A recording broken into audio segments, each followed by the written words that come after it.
Hello and welcome to this UCL Lunch Hour lecture on smartphone-free childhoods. My name is Professor John Potter. I'm Professor of Media in Education at the IOE, which is UCL's Faculty of Education and Society, based at the UCL Knowledge Lab. It's an honour and pleasure to introduce my colleague, today's speaker, Professor Jessica Ringrose. Professor Jessica Ringrose is co-director of the Centre for Sociology of Education and Equity at IOE, UCL's Faculty of Education. Her research explores young people's gender and sexual cultures and activisms, and sex education and digital literacy in school settings. She's worked with a wide range of stakeholders and academics to shape policy and practice in areas of education, gender, media and communications, crime and justice. I'm a huge admirer of her research methods with children and young people as well. Her recent projects focus on developing educational interventions to prevent tech-facilitated gender-based and sexual violence, online misogyny, and transphobia, with findings which have informed the UK's 2023 Online Safety Act. She was the co-chair of the Gender and Education Association from 2015 to 2020, and she's the recipient of the American Educational Research Association, AERA, Distinguished Contributions to Gender Equity in Education Award in 2020. Her latest book, Teens, Social Media and Image-Based Abuse, is out with Palgrave this year, 2025. Before we begin, I wanted to let you know that they'll have some time at the end of Jessica's lecture to ask questions on Slido, which you put into your browser with the code PHONE, and we'll collect and collate the questions and put them to Jessica at the end. But for now, I'm going to hand over to Professor Jessica Ringrose. Thank you. Thank you so much, John, for that lovely introduction. I really appreciate it. And the admiration is mutual, let me assure you. Okay, so this is me. I am a professor, as John mentioned, of sociology of gender and education. And I'm really passionate about doing public engagement work, and we're working with a range of stakeholders, teachers, NGOs, government bodies, to try to create a safer online world and in-person world for young people. And this is just a shot of me recently at the Canadian Embassy. And I just really wanted to highlight that I've done loads of collaborative work that informs my thinking of the lecture today. What are we going to talk about today? So today I'm going to be looking at some current techno panics. And I don't think that any of us anticipated that this would dovetail so closely with the Australian social media ban, which is coming into place tomorrow. So this is a really significant global development where the Australian government is banning social media platforms from under 15s. And we're going to talk about the pros and cons of such an approach throughout this session today. We're going to think about which ways we can approach technology and young people, what could be helpful. I'm going to go through my latest research on smartphone banning in schools and experiences of that, and then get to my recommendations. Okay, so what's the current moment? I think we all know that we are in a moment of a lot of anxiety over big tech. I think that this image here became quite viral after Trump's inauguration with the tech bros, as we came to call them, all in attendance, and a lot of raising awareness globally about the hands of democracy being in, well, a very few, very powerful people's hands.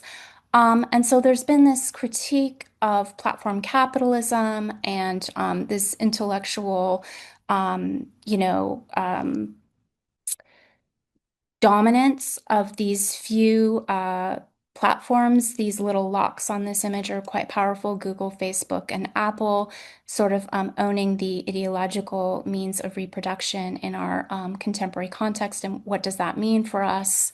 And of course, now we're seeing a lot of concern about how AI enters into this, which I'm going to be chatting about today as well. So we have these contexts of concern over how we can actually keep these tech bros and these big platforms and tech bro billionaires in check. Here's the Spanish Prime Minister saying tech billionaires want to overthrow democracy. with social media, and AI has increasingly in the last half of 2025 entered into this and caused a lot of concern over how we're going to manage these companies owning these tech platforms. So we have a smartphone attention economy, what Zuboff calls surveillance capitalism. And so these smartphones use data extraction as a way of capitalist exploitation. And it's really fueled by these platforms, which have an attention economy, which use algorithmic mechanisms and so on to capture the user's attention and keep them online using these platforms. Um, Sorry about my dinging there. So we've got this rising kind of like concern globally. And while concern is warranted, we also don't want to slip into what Amy Orban calls a tech panic, a technology panic. So we probably have all seen this book, Jonathan Haidt, The Anxious Generation. It's an airport book, which kind of promotes the idea that because of the addiction of smartphones, young people are sort of, losing their way, and we're seeing a kind of mental illness epidemic. And some people have commented, whose anxiety is he actually, predicting, the children or the adults? But nonetheless, this is like really set the tone for the popular conversation. And indeed, Jonathan Haidt was really important in shaping that Australian national policy on the smartphone ban, because apparently one of the politicians' wives had read this airport book. And we see a lot of panic about social media, as I've already started elaborating upon. In my sphere of gender and education, we see concern that really blew up around the Netflix series Adolescence in terms of like manosphere and misogynistic content, and how the algorithms are pushing this distracting and harmful content. So concerns about disinformation, polarization, radicalization in the context of this show, and the retraditionalization of gender. The other image is of a trad wife. Um, and concern over doom scrolling, sooth scrolling, and addiction. And really, like, are these algorithms pushing kind of in my field, we would look at like different gendered viewing practices amongst boys and girls. And like, if that's the case, what do we actually do about that? Yeah, so lots of concern about algorithmic bias and these recommender systems, which are creating all of these issues. Um, Echo chambers and filter bubbles. And now there's a push for algorithmic accountability, which is really, really interesting to consider. Do we push our concern onto the platform or onto the young people? This is what's at stake in terms of the under 15 ban. So can the platforms be made safe? There's continuous efforts to kind of bring in these systems to protect children. But debate is sort of like continuous as to whether or not this will work. And obviously, Australia has sort of given up hope on this and trying to ban the platforms altogether. Now we have these new AI panics about de-skilling, cognitive offloading, creating new avenues for harm. Again, there are a lot of risks and harms, but how do we actually approach these and how do we solve these? We're seeing a sort of amplification of disinformation through AI, and the low cost ability to create endless amounts of content, which is sort of eroding the trust in public messaging. What can we trust? What can't we trust? I have this video. I'll just show you a few seconds of it because it's quite interesting about the kinds of videos Trump himself releases.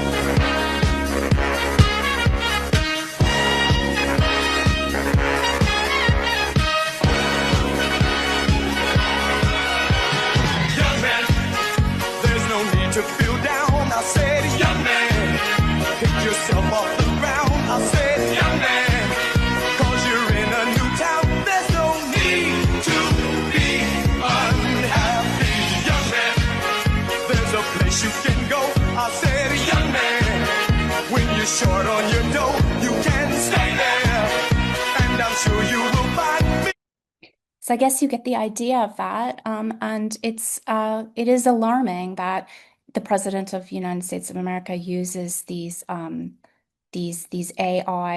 videos as a form of entertainment, irrespective of like them also being a form of disinformation. Oh, sorry, played it again. We see these concerns about, AI brain rot, and I've been interviewing some young people about AI, and they themselves are like, oh my gosh, children are getting addicted to this Italian brain rot. So lots of debates around that. What I find really interesting is that there's a paradoxical kind of approach to AI in schools. I mean, on the one hand, it's being increasingly used and promoted as a way of increasing like study habits and, essay plans or whatever, especially for older young people. But at the same time, there's this clampdown with the smartphone banning in schools. So it's very contradictory when it comes to AI. And, young people themselves feel quite confused about how they should be best using this and what are the potential risks and harms. And they're really not receiving much about those elements of AI in their digital media literacy, according to what they have explained to me. So I have a new project actually, which is looking at AI chatbots and just looking at, are they grooming users into emotional dependency? Are they exposing people to all sorts of inaccuracies and harmful content? And like again, what do we actually do about these issues? I was recently on BBC Women's Hour talking about a report that was released. It's a piece of gray literature. It's not peer reviewed, but nonetheless found that one-third of boys were using AI for therapy and romance. So the rise of like, AI boyfriends and girlfriends. And this was sort of understood as like part of this like loneliness epidemic, particularly affecting boys and men in the context of like, increasing screen time and lack of like relatability with humans, etc. So lots of interesting discussions around that. I've also been looking at the rise of deep fakes, sexual abuse with my colleague Tanya Horek, because a large majority of deep fakes, like we saw some deep fakes produced by Trump, but the large majority of them are actually sexualized. And some another sort of NGO research from Internet Matters found that teenagers were actually more afraid of deepfake abuse than real abuse because of the anonymity of the perpetrator and the ways that the image could be uh, altered and also easily spread. It's really interesting. So, what is the regulation that's going to happen around this? What do we do? More questions. Okay, so I've raised a whole bunch of questions about tech panics. Now I want to kind of think about yeah, what could be the solutions? What are the actual experiences of the young people and adults in real, on the ground? What can we actually do to protect and empower the user? Can we do both? Can we achieve a balance without falling into a tech panic? Without like widespread bans, what do we do? That's the point of our conversation today.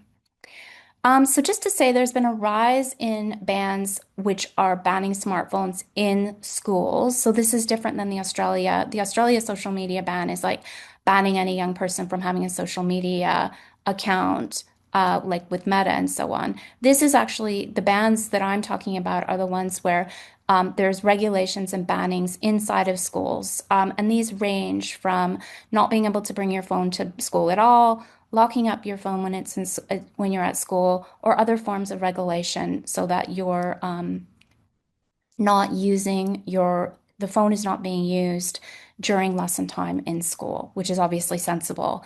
And I think when we go through this, we'll see that young people don't really dispute that. They dispute the kind of harsher end of the blanket bans, which restrict their autonomy and agency and voice. So we've seen a lot of news about this in England because the government has urged schools to kind of adopt these like no phones policies, but lots of contradictions. Pupils told to use apps in schools despite calls for smartphone bans, and I heard this a lot. It's like, well, all of our homework's on the app. We even find out if we get a detention on our phone, and yet we're not supposed to have our phone. So lots of really like interesting dilemmas and conundrums that are brought up with this attempt to regulate technology in perhaps problematic ways. Another fascinating phenomenon are these smartphone-free childhood movements, which aim to delay the use of smartphones until a certain age. And then the question becomes like, well, what age? These tend to be like 13. Um, this one is in England, and this is a brand new poster that you could see around London. Keep the magic, join the movement. And you've got Santa Claus overlooking a child on a screen. And I was just thinking to myself, which is more creepy, Santa staring at you or a child using technology? Being a bit facetious, but nonetheless. And Wait Till the Eighth is the American version of this. Wait till the eighth grade. Lots of fascinating research on this from a scholar in San Diego named Susanna Stern, who has basically suggested that these pledges, these delays, these deferral mechanisms may actually just defer and delay the complex negotiation of healthy phone use. And so she's raised a lot of questions about the efficacy of these delay campaigns. And then we come to this question of like, will the Australia social media ban become the global norm? Other countries are following suit. So it will be very interesting to see what happens. One of the things that's promoted a lot is age verification procedures to yeah, stop people from a certain age accessing platforms. I did want to raise a caution and a concern about age verification because it's one of those situations where technology has created a problem and then they create a solution and it costs a lot of money. It becomes big business to implement age verification and age regulation. And how will it work? Will you need government ID? On the bottom half, on the bottom right-hand side of the screen here, or might be your, anyway, the child picking up the tablet here, it's supposed to be able to immediately recognize your age. What will it guess right? How will the age verification work? And you know, what is going to be the cost for privacy and data protection for all citizens? There's this huge trend to kind of like treat digital media as like a sort of like a contraband substance, like, you know, so like digital sobriety. And, you know, I think again, anything that sort of like tries to just like block something might be not as helpful as trying to find more complex intersubjective modalities of like relating to a screen or relating to a platform, which I'll go on to describe and discuss in relation to the children's experiences. Neil Selwyn is a very famous former person from the UCL who now works in Monash, who's been talking about digital degrowth. And these are some really interesting ideas that actually take, you know, environmentalism into account and sustainability and stuff, which offer kind of, frankly, more kind of social justice and intersectional approaches to rethinking the digital than just simple bans, which could be very problematic. So basically, I'm moving now into my research findings, but I just want to highlight that we need better algorithmic literacy and AI literacy in the contemporary context. There was a House of Lords report that basically indicted media literacy in the UK and just saying it's so far behind. And I think you can really see this around AI. I've been talking to young people and they get a lot of like AI cautions around use of it for cheating or whatever, but they haven't got anything around the potential, you know, relational pitfalls of AI for creating, you know, dependency issues and psychological issues and how they're meant to manage their interactions with this machine. So we really need to up our game on that. So this is I'm going to be advocating for that for the rest of the talk. Okay. So in the spring and summer of 2025, I undertook a project. I worked with Now it's like over 800 young people, actually. It just really took off, especially the survey. And I was very interested to ask, what are the expectations and experiences of school smartphone bans from a variety of viewpoints? So, young people's views, what are they? What are the teachers' perspectives? What do parents and carers think? Also, like, what are the effects of the different types of bans? Because as we'll see, there's quite a lot of different types. What types are the most problematic? Um, because we don't have a lot of detailed explorations of how these specific kinds of bans work in practice. And I mean, I come from a sociological perspective, so what can a sociological media and cultural studies approach tell us and help us in addressing this? Because a lot of this comes from a psychological approach of like addiction and harm, but how can we take a maybe a bit more of a complicated, nuanced, and context-specific approach around the power relations involved in how bands interact and shape the relationship of the person to the phone in specific ways in specific contexts. So here's our research team at UCL. I was working with my doctoral candidate, Kara Fair, and a wonderful team of interns, Connie Shan, Lang Chen, and Evan Liu. And we partnered with Life Lessons, which is a PSHE organization who supported our survey. And we were also working with Rebecca Coleman from the Bristol Digital Futures Center, who took the lead on talking to some of the parents.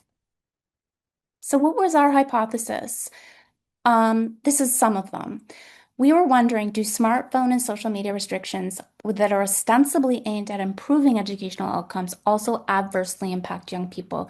And especially for me, because I've got a long history of looking at online harms. Does this actually leave them less likely to report abuse because this banning tech mentality has left them like unsure of whether they're doing something that's really wrong, therefore they're not going to really want to talk to adults. So then, do the bans leave vulnerable and marginalized youth, including those in SEND categories, even more at risk? Because those people are likely less to report anyway. And this especially problematic if because of the banning, we then reduce our media literacy and digital literacy. So these were the kinds of things I was really worried about. And I think some of those were definitely borne out with my research. And we're trying to use the research now to inform some guidelines on mobile phone bans. So I take this approach, which I call post-digital, and really simply what it means is that it's very problematic to separate the online and the offline. Um, Young people are the digital natives. They've never been anything but online. It's very difficult to disentangle their experience, and it's much better to treat it holistically and cohesively. So this post-digital is kind of like there's no non-digital now. We have to think post-digital about this seamlessness between the online and the offline. I have a brand new book, a little plug here, coming out with some co-authors from UCL Press called Post-Digital Intimacies. My chapter looks at Snapchat and platform affordances of Snapchat and how youth interact with that platform, which is actually really problematic of a platform. But I think that this provides a really interesting frame to consider these issues. Now, if we take a post-digital approach and we apply it to phone banning, we can really see that binaristic approaches that are like, oh, you're not going to use it at home, and you're not going to use the phone at school. You're only going to use it at home. It doesn't actually gel with young people's experience. They're using their phone, they're interacting with a peer group who are also online. It's completely messy and blurred. And so we really, really need to grapple on with this and think about how we can treat this issue in a more cohesive and caring way that actually supports young people, because oftentimes they feel that the blanket banning isn't supporting them, and that's what they actually need desperately. Okay, down to the bans. The last half now, I'm going to go through my research project with you in some depth. There's loads of different types of bans. There's a complete ban where you just can't bring your phone at all. There's like on the premise but no use, so you've got it with you but you're not supposed to use it, which in my experience most young people abide by. There's the collection and storage. These are Yondr pouches on the side here. Those are the devices that you put your phone in to block the mobile signal. And I have some kind of tangential reports about how those work. And specific time access, teacher permission only, securely locked away. That's part of the storage element. And here are some of these storage facilities or things that you can actually buy, tools to lock and restrict and monitor. Those are big business too, right? So, you got the technology and you've got it because you need it for other elements at school, but we're going to lock it away for certain portions of the school day. And actually, a lot of the reasons why people don't use well, they can't afford the Yondr pouches, some schools, and also like it eats into teachers' time, like regulating this whole thing in the is it in the box, is it in the pouch, etc. Okay, what's the evidence? So contrary to kind of like our popular opinion and the popular kind of zeitgeist and sentiment about this, actually the majority of research shows that banning mobile phones in school doesn't actually improve academic grades because this is such a complicated thing about academic achievement that actually banning the phone is as a simplistic measure doesn't actually improve grades. Moreover, it doesn't actually restrict the amount of time young people use on the phone in the day. So they might just be using their phone more at home, which then raises a whole bunch of questions about how do we help support how phones are used in the home. Mental health and bullying, we've seen a whole bunch of stuff that says that, it's ruining mental health and increasing bullying. Actually, but banning smartphones also seems to have little impact on cyberbullying and well-being. I'm just going to highlight this really important study out of the Anti-Bully Center in Dublin City University, led by Dr. Megan Reynolds, which talked to young people, a lot of young people, in depth, and really found that it wasn't improving young people's well-being. And in fact, they felt, it was very unfair that their views were not being consulted. And in fact, this report was really inspirational for my own study. Okay, so I took a creative and participatory methodology as well as a questionnaire approach because I wanted to kind of have a baseline. The questionnaire was more like feelings based, like basically what are your views on the band and how does it make you feel? And then the creative methodologies were also geared towards trying to understand how do young people use their phone. So these workshops took place in school setting. So just the survey quickly, you probably won't be surprised that 75% of the young people disagreed with phone bans at school. So that means that only 25% agreed. Whereas the parents, 88% agreed with the phone ban, and the educators, 87 agreed. So 87%. So you can see there's a major divide right off the bat, right? But what does it actually mean, this agree and disagree? By the way, 87% of the schools in the survey had implemented a ban.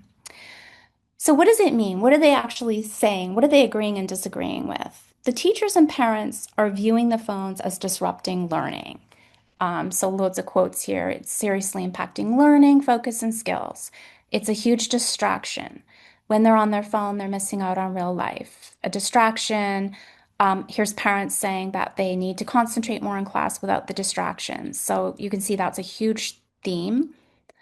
Um, Also, there's this view which aligns with the popular sentiment that phone bans will improve mental health. So again, improve mental health, support student well-being. They're having access to negative things, which is impacting their socialization. They're seeing lots of risky stuff online or being bullied, and again, inappropriate content. Um, so those are very risk-based, very fear-based responses. And it was significant, though, that a proportion of teachers and parents really expressed ambivalence about these bans. So one middle leader says it feels too authoritarian. Another says, I'm on the side of the teachers being allowed to do what is right for their school. A parent says, um, if pupils don't have access, that's not helpful, right? They're being denied access to technology. Someone says, I don't agree with a 24/7 ban. I don't want to choose yes or no. My response is more nuanced than this. And another one saying, you know, we technology is a part of our life and we need to be finding basically a more sophisticated way of managing this. Okay, what happened when we talked to the students or when they gave their responses?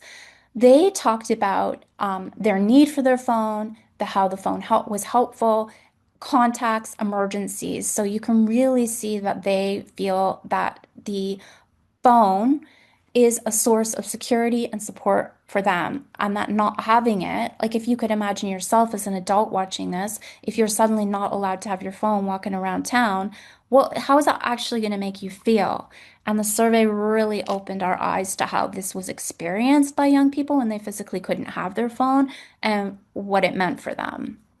So 75% of the students disagreed with the blanket bans.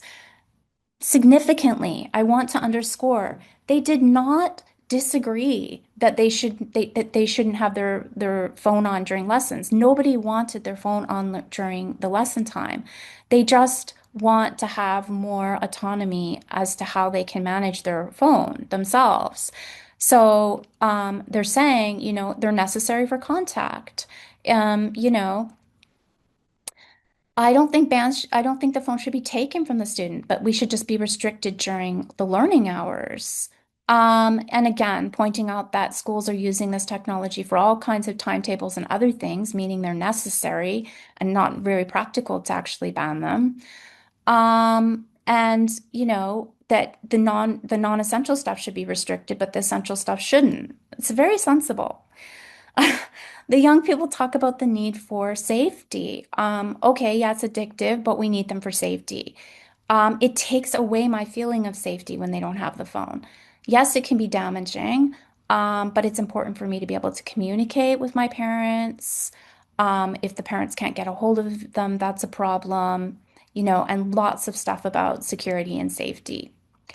So they present very complicated responses, and even this 25% of students that agree give the same type of response. Like basically, you get the same response from young people, whether they agree or disagree. It's like actually, it's more complicated than yes or no on this. So, phones are very useful for anxiety or struggles. And these phone rules really can be problematic. And this student in the specialist unit in London says the best way is to find a middle ground. And in fact, I think we need to be considering these issues in the context of child poverty. I mean, one child here in a specialist provision said there's a lot more stuff to worry about, like food and learning. And another one says, actually, it's going to cause a whole bunch of problems to have to kind of manage this phone policy, taking away time from teaching to punish those who break the rule. What about racism and tackling racism and homophobia instead? Whoops, sorry, I went back down.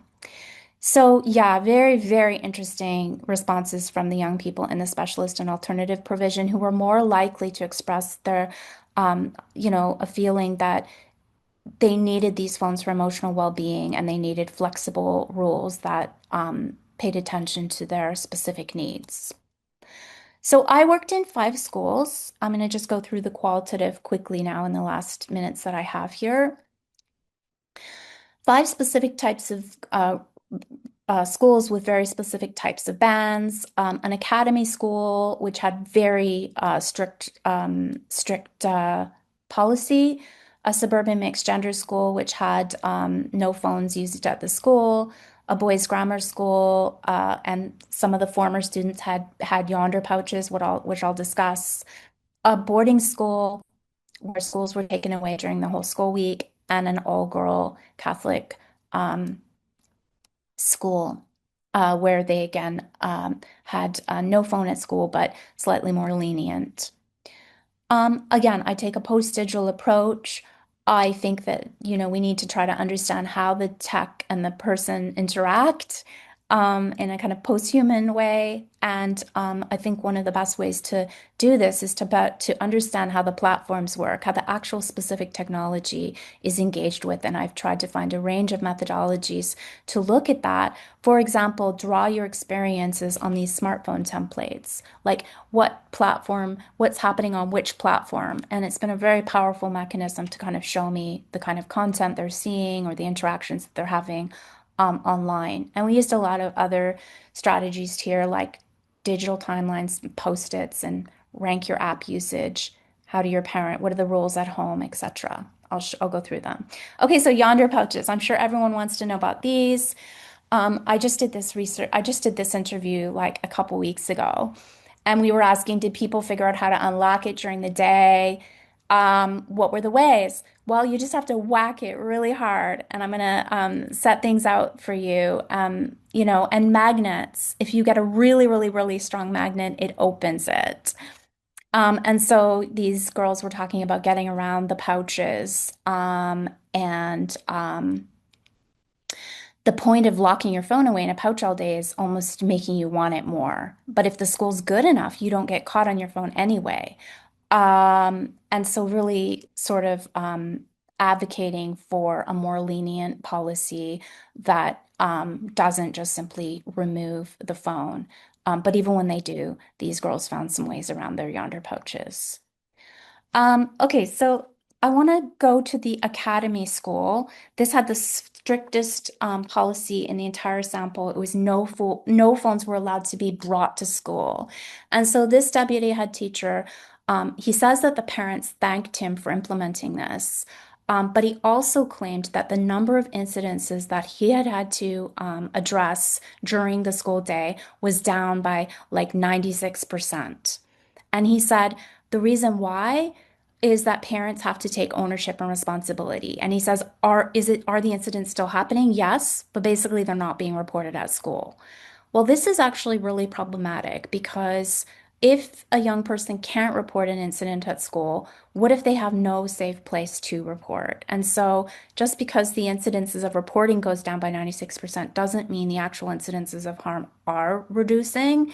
And so this policy at this school actually advocated because parents did express concern about keeping in touch with their children.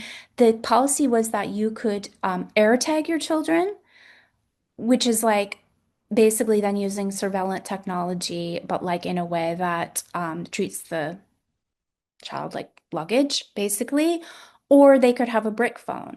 So these are more things that the parent has to buy. And I think it takes a very, quite frankly, dehumanizing approach to a young person to advocate that in the school policy that you should AirTag your child. So the students said the same thing. Basically, they chose their own pseudonyms, and this young woman chose the pseudonym Success, which I love. And she says, "Oh yeah, it's like, promoting the regression of technology, and it's demonizing the phones." And then she says at the end, "It's demeaning. What do you mean we're not responsible enough to use to bring a phone?" So she very much sort of like didn't agree with this approach at all. Let's go to school two.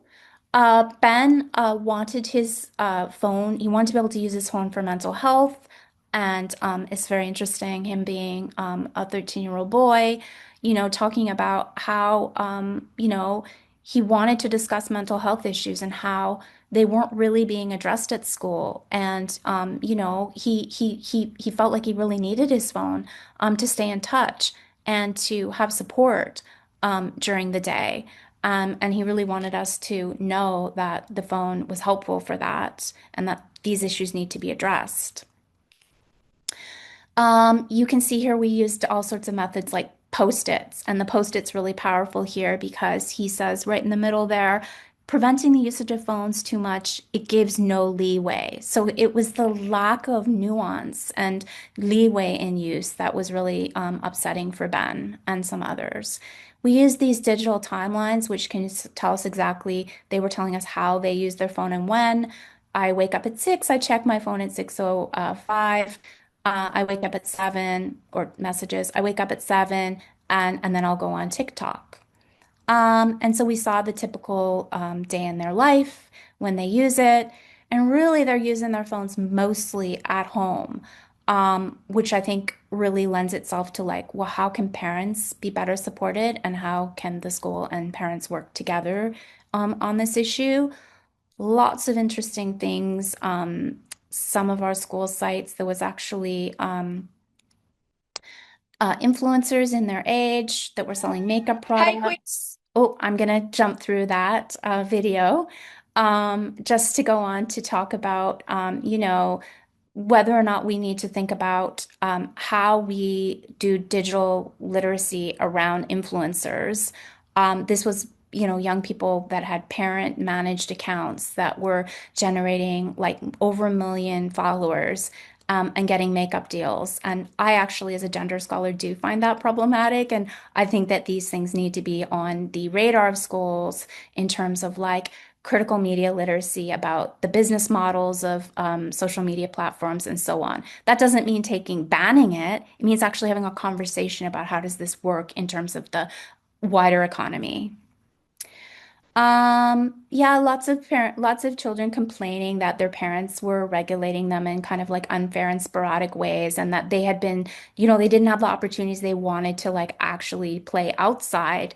And then, my mom stops me from being on my phone, suddenly. And so we found that they didn't like rules that were unfair or hypocritical. They found loads of the rules fair. It was just sort of when they were like randomly implemented and imposed arbitrarily. Um, we looked at what apps they used. This is really fascinating because you can see ChatGPT, and this was like 6 months ago. I think it would be higher now, right up there in the mix of the social media apps. The screen time, um, debating the screen time. How do they set monitors for themselves? What do they do? Discussing how they develop techniques for healthy self-regulation, which I think is actually incredibly important. Lots of interesting content that we found. So in this school, the teachers were really worried about this was a boys' grammar school, that the boys were accessing porn. Actually, these boys were watching Fish with Carl YouTube videos. They were obsessed with these. And so we found that just so interesting, this kind of mismatch between adult fears and young people's kind of educational and entertainment mixed up in their use of social media. Yeah, so we were looking at, which apps, lots of discussion of Roblox. I don't have time to get into that, but that is something that we probably need to be concerned about. Smartphone drawings told us about the different social media ecospheres. So this is like the private elite boarding school. They had their own golf course, and the young people were following like golf content. And if you go to a comparison, golf versus like soccer, you can see the content, some of the girls, looking at like travel, makeup, fashion. These are just so interesting.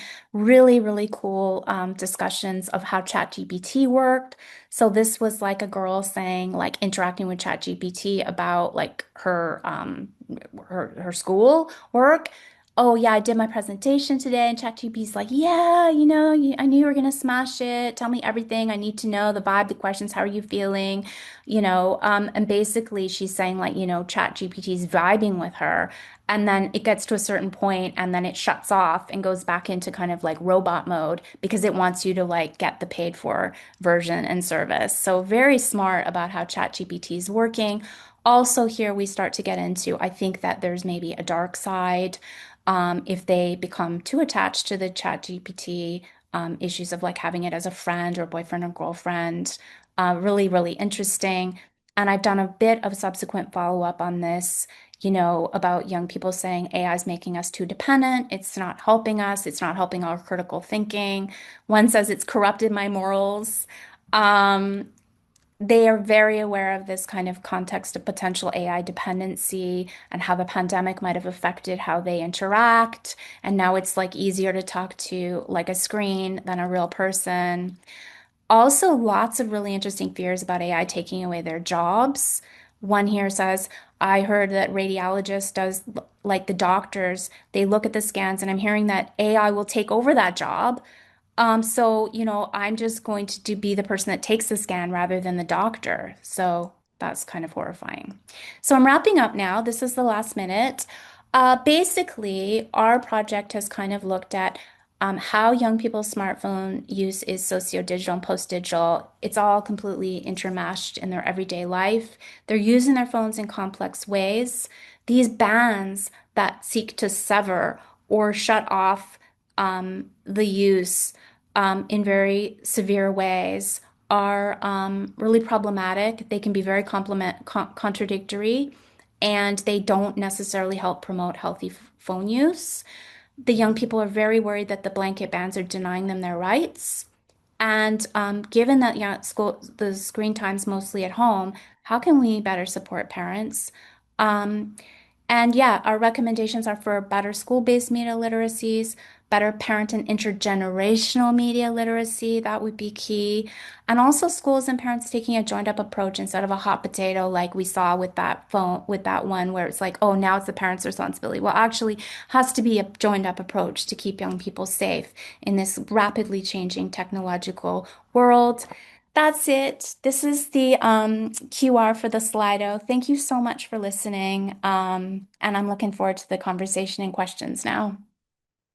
Thanks so much, Jessica. There was so much in there. And it won't surprise you to hear I absolutely love the data that you present and really think your research is fabulous and your team's work is just amazing. So lots of nuance in the debate as well. There are some questions in Slido that have come in. So are you ready for a couple of those? Yeah. Okay, so up at the top, we've got a question. Well, the first two questions are really about the age issue. So the first one is there any evidence to support the idea that there is any inherent value to delaying smartphone negotiation until 14 to a 14-year-old? The evidence would Yeah. support that nuanced engagement should start from the beginning. So if you think about it, like a deferral actually stops the negotiation.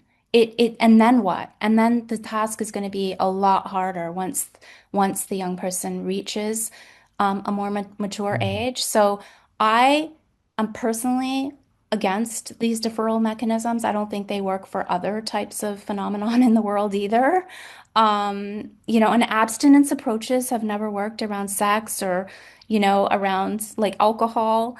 So, and this is essentially an abstinence approach that we're talking about, and it has not been proven to work from a harm reduction perspective. It's really like not helpful.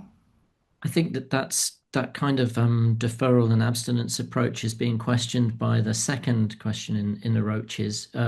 What happens at 17 that all of a sudden use of social media? So if you've banned it until that time, what happens? And they're being sarcastic, but this risk management approach seems random. So when you suddenly allow social media, what, how, how does that work? Yeah, I mean, I think that Australia is doing this kind of social experiment, aren't they? I Mm, think it's a sort of a political strategy to see how the social media companies will respond if they don't have access to that market. mm, But we really have to wait and see. Actually, have a brand new PhD student starting who's Australian, who's looking at these bans. And I know loads of researchers in Australia mm, are trying to figure out, like, okay, can the ban actually work? What will be the experience? How will this impact media literacy? There's so many questions. That's why mm. it's just so timely to have this conversation today, because the thing goes live tomorrow. Yeah. But yeah, it's not random. Like, I think this kind of mentality is very conservative, right? It's very Mm, kind of like, protectionist, but in a way that denies the rights of children and young mm, people. That's the problem, right? Like, it has to be mm. more of a balanced approach, in my view. Yeah, and I guess it depends on a particular view, a particular projection onto children of their childhood, their adolescenthood. And another question here, considering the addictive nature, I mean, you pointed out the way that the content providers make it so that it is addictive. Considering the addictive nature of smartphones and social media, is there actually a safe way for young people to use this technology? I mean, I absolutely think there is, and I think this is where media literacy, and you probably agree with me, John, Yeah, plays absolutely. a huge role because many things are addictive and Mm, problematic. And yes, these platforms are promoting a lot of harmful, toxic mm, content. And so, but greater awareness of how the mm, algorithm works, how the, algorithm is like recommending, how it's biased, how AI is biased.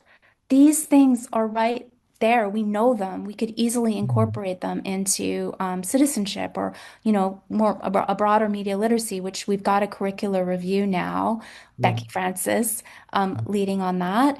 And so I think that we just need to be really pushing for greater media literacy. Education is always going to be, crucial in this. And Mm. obviously, we do need to put pressure on these social media companies, like to have more transparency around their algorithm and like that algorithmic accountability.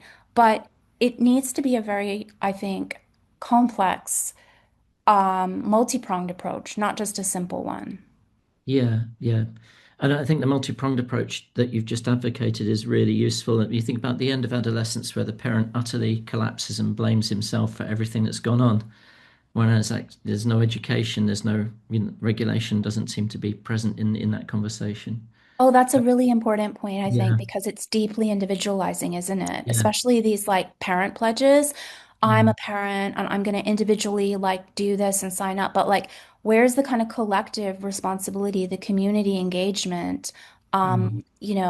I think that's a really good point about individual responses versus collective. Yeah. There's a question here which goes to your point about safeguarding and where children felt that if they didn't have the phone, then what are they going to do if they have to report a particular safeguarding issue? So the question here is on a safeguarding perspective, is there any data from the likes of NSPCC or Childline to speak to how children do report, i.e., via a phone call or online? What do they mainly use to report, and what impact would a phone ban have on that? That's a really good question. I just want to say I've done some previous research just after the pandemic that found really shockingly low rates of reporting of image-based abuse. The preferred method for children to report is usually like anonymous and through like confidential kind of like support helplines, which the NSPCC provides. And there's someone's report harmful content for like professionals. Um, it can be really challenging for young people to access supports. Um, and yeah, they might have to have like quite a lot of technical literacy themselves to kind of do like to take down harmful content. So we need to really be creating more opportunities for them to report, not less.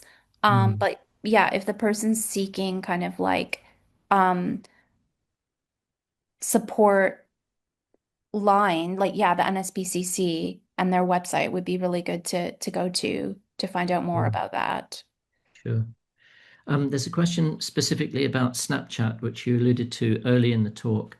And the questioner says, I'm interested in the specific problematic nature of Snapchat you speak of. Can you tell us more about that?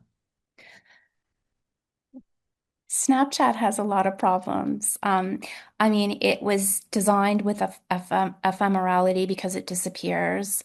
Um, and but paradoxically, it has the geolocational tracking mechanism, Mm, the Snap Map, which you have to, when it used to be that you actually had to turn it off. It came as a default on. Now right. it comes as a default with the Snap Map off, but lots of young people turn it on because they do want their friends to actually have access to where they are. And they use Snapchat, continuously. There's this streak mechanism where you have to interact every single day or you lose your streak. And children are really attached to these streaks. Talking about affective psychosocial, like they'll have like, oh, I have a streak that's gone on for 1,000, 400 days or something. You're just like, wow. And like actually at the at the elite boarding school where they didn't have access to their phone for the whole week, some of the young people were having like friends or siblings do their streaks for them. That's how much they did not want to Yeah. lose their Snapchat streak.